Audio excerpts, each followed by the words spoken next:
Chapter 10. They're all here. Jack opened his eyes. It was so dark he couldn't see anything. He felt his clothes. He was wearing his t-shirt and jeans again. The leather bag had turned back into his backpack. "Hello," said Morgan Le Fay. Her voice came from the corner of the treehouse. "Hi," said Annie. "Did you have a good journey?" asked Morgan. "I did," said Jack, "but girls can't do anything fun in ancient Greece." "I did one fun thing," Annie said wistfully. "I rode in a chariot pulled by a flying horse." "That must have been wonderful," said Morgan. "You were very lucky to be bringing me the story of Pegasus." "Who?" said Jack. "Pegasus," said Morgan. "He's the great white-winged horse in Greek mythology." "Oh, yeah," said Jack. "I think I've heard of him." He felt in his backpack and found the scroll.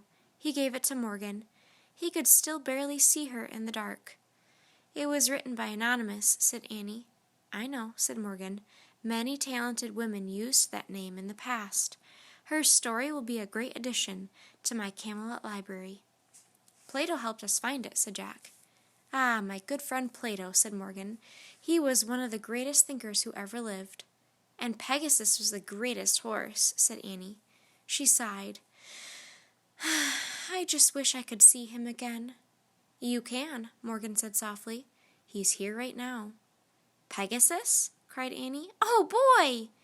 Annie turned on the flashlight and used it to find her way down the rope ladder. Jack grabbed his backpack and followed her. When they were both standing on the ground, Annie shined her flashlight at the dark trees.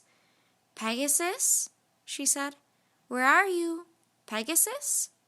"Turn off your flashlight, Annie," said Morgan. She was looking down from the treehouse window.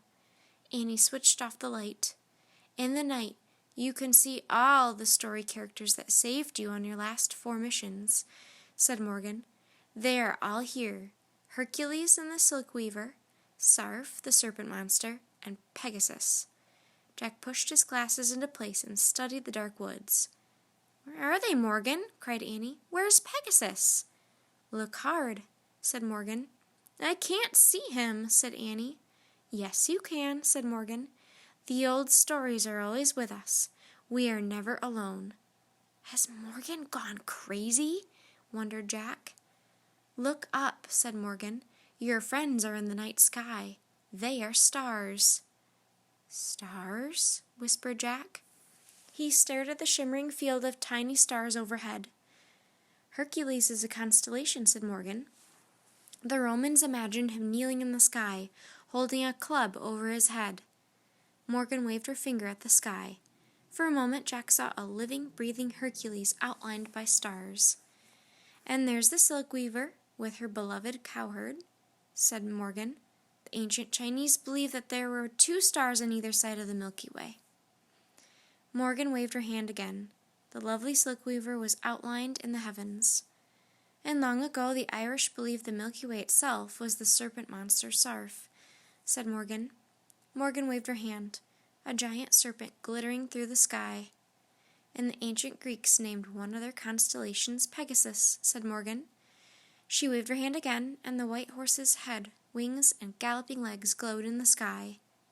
"I see him," said Annie. Then she whispered, "I love you, Pegasus." Jack thought he saw the stars moving, as if Pegasus was rearing back in the sky. After a breathless moment of silence, Morgan lowered her arm. The night sky became a field of glittering stars again. "You have done amazing work as the master librarian," said Morgan. "I would trust you with any important mission." "Does that mean we're going on more trips?" asked Jack. "Indeed it does," said Morgan. "Many more." Jack smiled with relief. "When is our next mission?" asked Annie. "As soon as I need your help, I will send for you," said Morgan. "Go home now and rest." "Goodbye," said Annie. "Goodbye," said Jack. "Farewell," said Morgan. There was a sudden rushing of wind, then a blur of blinding light, and Morgan Le Fay and the magic treehouse vanished. The night was still. "Home?" asked Annie. "Sure," said Jack. As they walked between the trees, the Frog Creek woods were pitch black. Jack couldn't see a thing. But he didn't ask Annie to turn on the flashlight. For once, he wasn't worried about finding his way home. He felt as if someone, or something, was leading them through the woods. Morgan's words came back to him. The old stories are always with us. We are never alone. Jack looked up at the stars again. They were beginning to fade in the growing light of dawn, but he thought he could hear the beating of giant wings somewhere high above.